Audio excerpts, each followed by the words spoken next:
Mutual fund investors के लिए बताना है, एक एक फंड आप तीनों को बताना है कि जिसको डेट में पैसा लगाना है, लॉन्ग टर्म ही है नेचुरली, कोई शॉर्ट टर्म की बात है, तो कोई एक डेट फंड और कोई एक इक्विटी फंड चुनना है, तो कौन सी स्कीम होगी?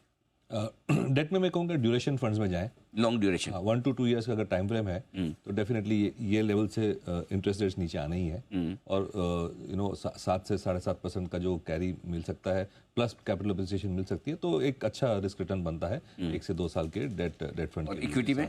इक्विटी में जैसे मैंने कहा, आई एम तो तीनों में पैसा बोल रहे हैं, तो फ्लेक्सी कैप एक अच्छी कैटेगरी है जहाँ पे हम फंड मैनेजर को पावर दे देते हैं कि मिड कैप में डालो, स्मॉल कैप में डालो या लार्ज कैप में डालो। परफेक्ट, बिल्कुल ठीक बात है। दिनशो सर? अनिल जी, एक्चुअली पहले एक चीज़ क्लैरिफाई कर दूं, मैं जब लार्ज कैप बोलता हूँ ना तो पॉकेट होते हैं वहाँ पे, मतलब आप अक्रॉस द बोर्ड आप लार्ज कैप नहीं समझ सकते, like FMCG over valued, PSU banks asset quality problems, तो वो सब आपको देख के करना पड़ेगा। लार्ज कैप में भी कुछ भी नहीं ले सकते।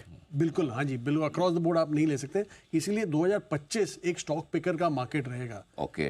दूसरा, जैसे मीर जी ने भी बोला कि काफ़ी अपॉर्चुनिटी, मिड कैप में भी अपॉर्चुनिटीज़ है, स्मॉल कैप तो खैर है ही है, क्योंकि 250 स्टॉक जो इंडेक्स में है वही ओवर वैल्यूड है, बियॉन्ड दैट काफ़ी अपॉर्चुनिटीज़ है वहाँ पे, तो इसलिए मेरे को भी एक तरह से फ्लेक्सी कैप अच्छा लगता है। ओके। दूसरा, मिड कैप भी जो एक्टिवली मैनेजमेंट, अभी जो करेक्शन आपने देखा है काफी हद तक मिड कैप में काफी हद तक दिखा है आपको, तो वहां पे आपको काफी अपॉर्चुनिटीज मिलेंगी। और मुझे तो लग रहा है कि प्रॉब्ली फेब के आसपास एक मिड कैप फंड आप देख सकते हैं आराम से, और उसमें बन सकता है। डेट हमें बिल्कुल पसंद नहीं है, इसलिए डेट तो मैं आपको बताऊंगा भी नहीं। ठीक बात है, खाली वो SWP के लिए रखिए अपने डेट फंड में से ओवरनाइट फंड से ट्रांसफर करने के लिए। आशीष सर, आपकी क्या रिकमेंडेशन है? सो डेट में आने सर हम लोग हमेशा लोगों को बोलते हैं कि हाइब्रिड फंड में करना चाहिए।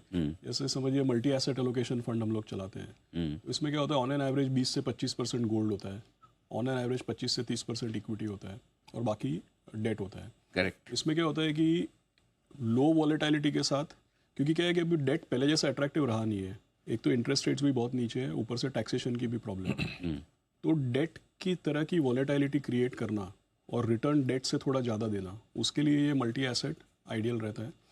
और दूसरा, अगर आप इक्विटी की बात करें तो मुझे ऐसा लगता है कि 2-3 चीज़ें करनी चाहिए, जैसे कि दिनशा सर ने बोला वैसे अगर आप लार्ज कैप या फ्लेक्सी कैप देखें, लेकिन एक तरीके के स्टॉक्स देखिए, मैं एक आपको समरी देता हूँ इसका। पिछले 3 साल में अगर आप मार्केट का आकलन करें, पिछले 3 साल में जो भी चीज़ें micro cap, small cap, value, cyclical, और जिसको आप बोलेंगे वीक गवर्नेंस या गवर्नेंस के मामले में ग्रे कलर, वो सबसे ज़्यादा चला है। हाँ, और क्या नहीं चला है, वैल्यू के बजाय आप जिसको बोले क्वालिटी या ग्रोथ, वो कम चला है। आप स्मॉल कैप, माइक्रो कैप के सामने देखें, लार्ज कैप वो कम चला है। आप ग्रे गवर्नेंस के बजाय क्लीन गवर्नेंस या हाई क्वालिटी देखें, वो कम चला है। Correct, right. तो जो पिछले 3 साल में चला है उसके विपरीत अगर देखेंगे तो ज्यादा कंफर्ट रहेगा। और इसमें विपरीत भी देख रहे हैं और बेटर क्वालिटी भी देख रहे हैं। इंटरेस्टिंग चीज बताइए आपने, ये बात तो एकदम 100%। वो कहते हैं कि तेजी के मार्केट में घोड़े गधे सब दौड़ते हैं। हाँ, तो अभी दिनशा जी ने बताया जैसे ये स्टॉक सिलेक्शन का मार्केट है। अब देखिए पिछले 6 महीने में इंडेक्स नहीं चला है, लेकिन इनका फंड, मिहिर जी का फंड, हम लोग कोई भी जो बॉटम अप स्टॉक पिकर है, इन सबके फंड्स में बहुत बढ़िया रिटर्न है। तो उससे पता चलता है कि भाई मार्केट का कलर चेंज हो रहा है, अभी स्टॉक पिकिंग चलेगा। पिछले 3 साल हमारे लिए दिक्कत क्या थी, स्टॉक पिकिंग नहीं चल रहा था।